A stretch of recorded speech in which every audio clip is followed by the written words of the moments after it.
Hello everyone. Political science राजनीतिक विज्ञान विषय में आप सभी का स्वागत है। आज हम पढ़ने वाले हैं 11वीं कक्षा पॉलिटिकल थ्योरी। ये हमारी बुक है राजनीतिक सिद्धांत। इस पुस्तक का हमारा 5th चैप्टर चल रहा है राइट्स, अधिकार। तो हम पढ़ने वाले हैं राइट्स। तो चलिए हम सीधा चलते हैं टॉपिक के ऊपर। चैप्टर हमारा 5th चल रहा है अधिकार। तो इस चैप्टर को हम शुरू करते हैं। लास्ट टाइम हमने अधिकारों के बारे में जाना था, जो हमें हमारे विकास के लिए समाज की ओर से विशेष प्रकार की सुविधाएं उपलब्ध होती हैं, जिसे हम अधिकार कहते हैं। और उन सुविधाओं के साथ भिन्न प्रकार के अवसर जुड़े हुए हैं और जिससे व्यक्तित्व का विकास हो पाता है। इन्हीं को हम अधिकार कहते हैं। उसके बाद हमने अधिकारों के प्रकारों के बारे में जाना था। अधिकार हमें कहाँ से प्राप्त होते हैं, तो हमने साथ में उनके प्रकार भी देखे थे और साथ में अधिकारों के स्रोत भी देखे थे। अधिकार मुख्य रूप से हमें कानून के द्वारा, समाज के द्वारा और राज्य की ओर से प्रदान किए जाते हैं। आज हम पढ़ने वाले हैं कानूनी अधिकार और राज्य सत्ता। आपको याद होगा पिछले लेक्चर में ये सब बातें हमने अच्छे से पढ़ ली थी। अगर हम कानूनी अधिकारों की बात करें, लीगल राइट की बात करें, तो कानूनी अधिकार वे अधिकार होते हैं जिन्हें राज्य की मान्यता प्राप्त होती है और राज्य के कानून इन अधिकारों को लागू करते हैं। यदि कोई इन अधिकारों का पालन नहीं करता तो उस व्यक्ति को दंड भी मिलता है। जो इन अधिकारों का उल्लंघन करेगा उनको दंड देने का भी प्रावधान होता है। तो इस तरीके से कानूनी अधिकार, लीगल राइट जो है, इनको फिर हमने 4 कैटेगरी में बांटा था।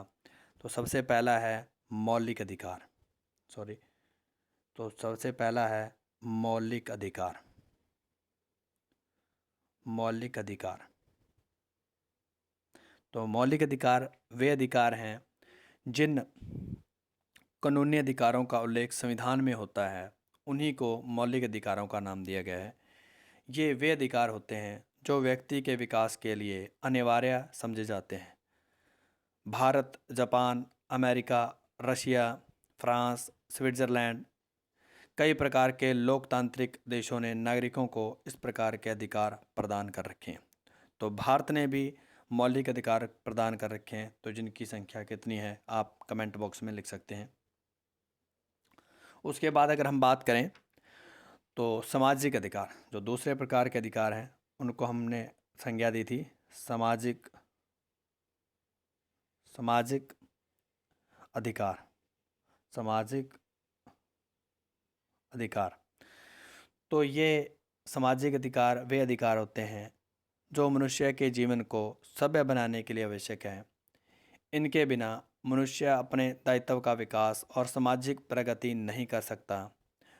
ये अधिकार राज्य के सभी नागरिकों को समान रूप से प्राप्त होते हैं। इन अधिकारों में जीवन का अधिकार, स्वतंत्रता का अधिकार, समानता का अधिकार, समुदाय बनाने का अधिकार, शिक्षा की प्राप्ति का अधिकार आदि शामिल हैं। उसके बाद अगर हम बात करें थर्ड की, तो वो है राजनैतिक अधिकार। राजनीतिक अधिकार तो राजनीतिक अधिकार वे अधिकार हैं जिनके द्वारा नागरिक शासन प्रक्रिया में भाग लेता है। ये अधिकार राज्यों के नागरिकों को प्राप्त होते हैं, विदेशियों को ये प्राप्त नहीं होते। भारत में ये अधिकार 18 वर्ष की आयु प्राप्त करने के बाद ही प्राप्त होते हैं। इसलिए ये अधिकार एक निश्चित अवस्था तक पहुंचने के बाद ही आपको मिलते हैं। इन अधिकारों में जो राजनीतिक अधिकार हैं, इन अधिकारों के जैसे प्रकार हैं वोट देने का अधिकार, चुनाव लड़ने का अधिकार, सरकारी पद प्राप्त करने का अधिकार, प्रार्थना पत्र देने का अधिकार, कानून के सामने समानता का अधिकार, ये सब प्रकार के अधिकार हमारे राजनीतिक अधिकार हैं। और जो चौथे टाइप का अधिकार है, जो हमारा कानूनी अधिकार है, वो है आर्थिक अधिकार।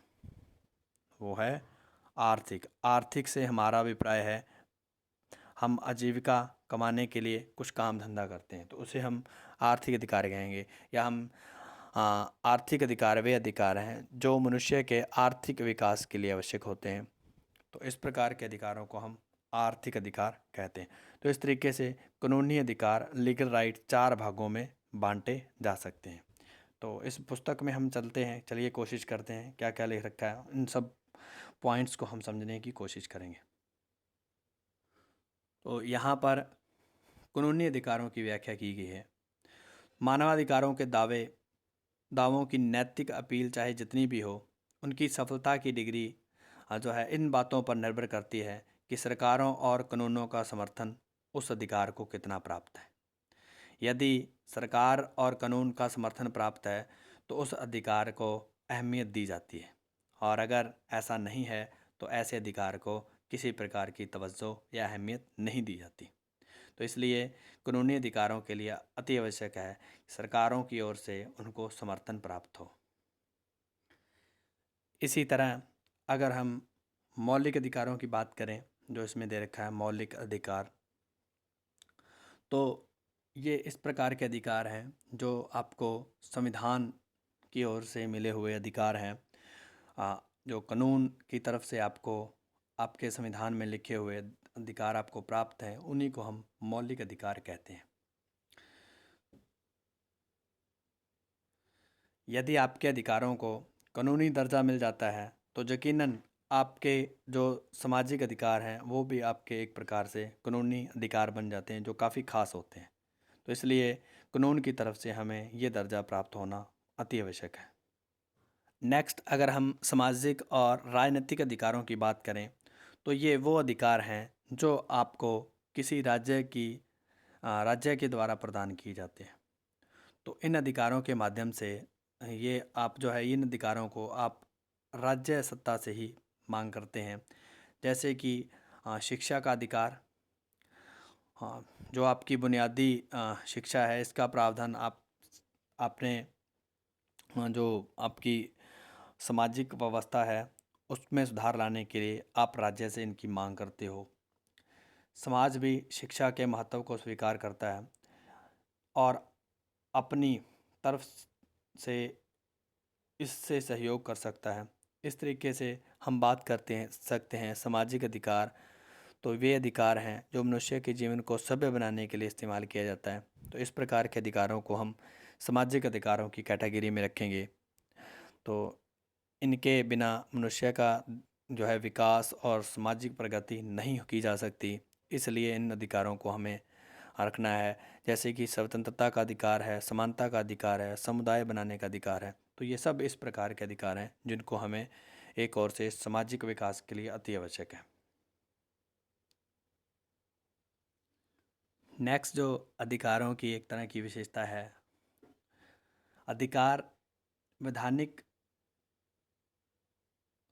दायित्व सौंपने के लिए अधिकार राज्य को लागू करने के लिए कुछ वैधानिक दायित्व सौंपते हैं, और उन्हीं दायित्वों के चलते किसी भी राज्य के द्वारा भिन्न प्रकार के अधिकार सुनिश्चित किए जाते हैं। जैसे कि मेरा जीवन जीने का अधिकार राज्य को ऐसा कानून बनाने के लिए बाध्य करता है जो दूसरों को के द्वारा क्षति पहुंचाने से मुझे बचा सके। अधिकार राज्य से मांग करता है कि मुझे चोट या नुकसान पहुंचाने वाले व्यक्ति को दंडित करे। यदि कोई समाज महसूस करता है कि जीने के अधिकार का मतलब अच्छे स्तर के जीवन का अधिकार है, तो वह राज्य सत्ता से ऐसी नीतियों के लिए अनुपालन की अपेक्षा कर सकता है जो स्वस्थ जीवन जीने के लिए स्वच्छ पर्यावरण तथा अन्य आवश्यक निर्धारकों का प्रावधान करे। तो आसान शब्दों में अगर हम बात करें, मेरा अधिकार यह राज्य सत्ता को खास तरीके के काम करने के लिए कुछ वैधानिक दायित्व सौंपता है। अधिकार राज्य को ये भी बताते हैं कि राज्य को क्या करना है, और यह भी बताते हैं कि राज्य को क्या नहीं करना है। उदाहरण के लिए, किसी व्यक्ति की स्वतंत्रता का अधिकार कहता है कि राज्य सत्ता महज अपनी मर्जी से किसी भी को गिरफ्तार नहीं कर सकती।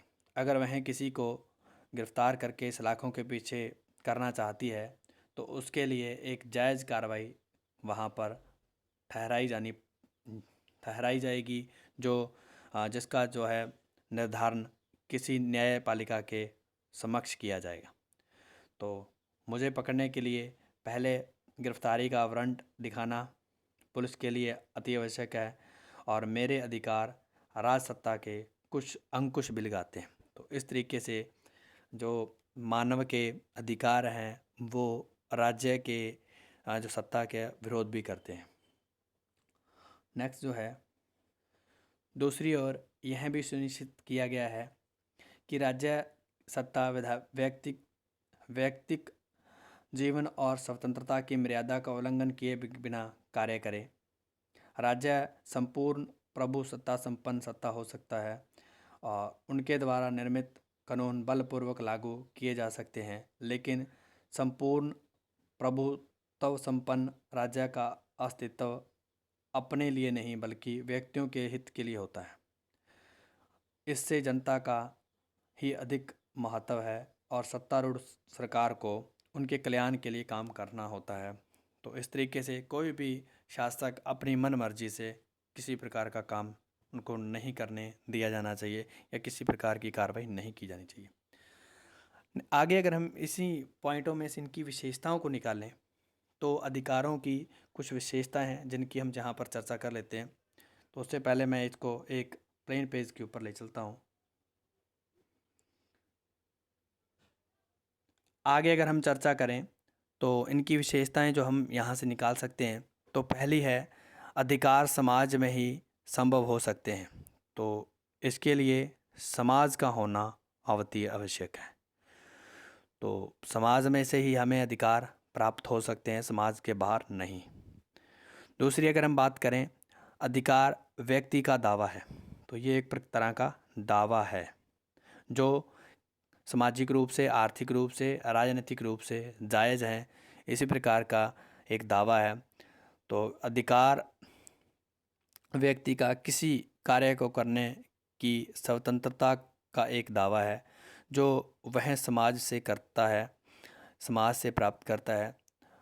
तो और इन सुविधाओं की मांग करता है जिनसे उनका विकास हो सके। तो इस तरह के दावे को ही हम अधिकार कहेंगे। तो ये भी एक इस प्रकार की विशेषता है। नेक्स्ट है, अधिकार समाज द्वारा मान्यता प्राप्त की जाती है। तो समाज इसकी मान्यता प्रदान करता है। तो मान्यता की बात करें तो मान्यता इसको कौन देता है, और वो देता है समाज। तो ये इसकी विशेषता है। थर्ड, फोर्थ की अगर हम बात करें, अधिकार तर्क संगत और नैतिक भी होते हैं। तो हमने इनके टाइप में ये सब बातें पढ़ ली थी। तो अधिकार जो है ये तर्क संगत होंगे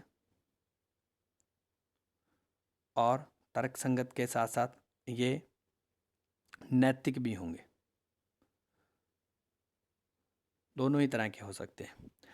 तो अगर हम बात करें, समाज व्यक्ति की उसी मांग को स्वीकार करता है जो मांग तर्क संगत है, उचित हो और नैतिक हो। जो मांग अनुचित या समाज के लिए हानिकारक हो उसे स्वीकार नहीं किया जा सकता। और अगर हम फिफ्थ की बात करें तो फिफ्थ जो है वो है अधिकार असीमित नहीं होते। तो ये अधिकार सीमित होते हैं। हम ये लिख सकते हैं, अधिकार सीमित होते हैं। तो अगर हम अधिकारों की बात करें तो अधिकार कभी भी असीमित नहीं होते, बल्कि ये सीमित शक्तियाँ होती हैं जो व्यक्ति के विकास के लिए आवश्यक होती हैं। इसलिए सामान्य कल्याण के लिए योगदान देने के लिए मान्य शक्ति से कहा जाता है। नेक्स्ट जो है सिक्स्थ, इस साइड में लिख लेते हैं, अधिकार लोकहित में प्रयोग किया जा सकता है। लोकहित, तो उसी को अधिकार कहा जाएगा। अगर किसी एक व्यक्ति विशेष के हित की यहाँ पर बात की जा रही है तो वो अधिकार नहीं है। तो अधिकार का प्रयोग समाज हित के लिए किया जा सकता है, समाज के अहित के लिए नहीं किया जा सकता। अधिकार समाज में ही मिलते हैं और समाज के द्वारा ही दिए जाते हैं, इसलिए यह स्वाभाविक है कि इनका प्रयोग समाज के कल्याण के लिए ही किया जाए। नेक्स्ट जो है, अधिकार सर्वव्यापी होते हैं। 7th की बात करें तो ये सर्वव्यापी, सर्वव्यापी, स्पेलिंग ठीक कर लेना, सर्वव्यापी। तो अधिकार समाज में सब व्यक्तियों को समान रूप से मिलते हैं। अधिकार व्यक्तियों का दावा है, परंतु यह दावा किसी एक व्यक्ति विशेष को नहीं प्राप्त होता, बल्कि प्रत्येक व्यक्ति को समान रूप से प्राप्त होता है, जिनके आधार पर बाकी सबके विरुद्ध स्वतंत्रताओं की मांग करते हैं। इस प्रकार जो अधिकार एक व्यक्ति को प्राप्त होता है, वह अधिकार समाज के दूसरे सदस्य को भी प्राप्त होता है। तो इस प्रकार से हम कह सकते हैं ये अधिकार सर्वव्यापी होते हैं। नेक्स्ट जो है वो है अधिकार के साथ कर्तव्य भी होते हैं। ड्यूटी, अधिकारों के साथ कर्तव्य भी होते हैं। तो यह भी एक अलग प्रकार के अधिकारों की विशेषता है भी। आगे हम बात कर रहे थे अधिकार के साथ कर्तव्य भी जुड़े हुए हैं, जो हमारी 8th विशेषता थी। तो कर्तव्यों की भी हम यहाँ पर, सॉरी ये स्पेलिंग गलत हो रही है,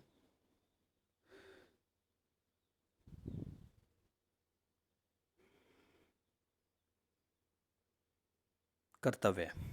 तो अधिकार की यह भी विशेषता है कि वह अकेले नहीं चलता, इसके साथ साथ कर्तव्य भी चलते हैं। अधिकार और कर्तव्य हमेशा साथ साथ चलते हैं। कर्तव्य के बिना अधिकार नहीं दिए जा सकते।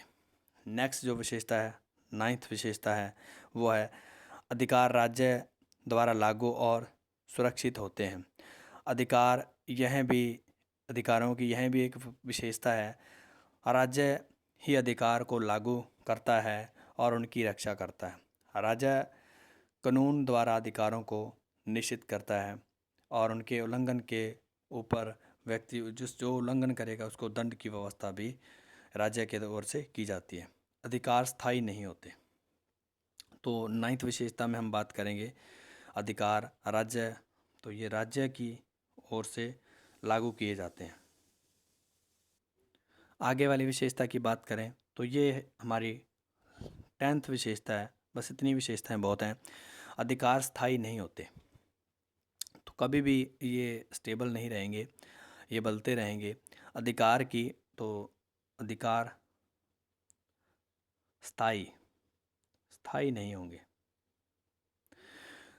तो अधिकार की एक महत्वपूर्ण विशेषता यह भी है कि अधिकार स्थायी नहीं होते, बल्कि अधिकार सामाजिक, नैतिक, राजनीतिक, आर्थिक परिस्थितियों में, हाँ, ये हमेशा परिवर्तित या परिवर्तनशील रहेंगे। तो ये कुल मिला के अधिकारों की विशेषताएं थी जो आपने जानी है। इस वीडियो लेक्चर में आज हम इतना ही पढ़ेंगे। इसके आगे नेक्स्ट वीडियो में हम पढ़ते हैं। तब तक खुश रहिए, पढ़ते रहिए, स्वस्थ रहिए।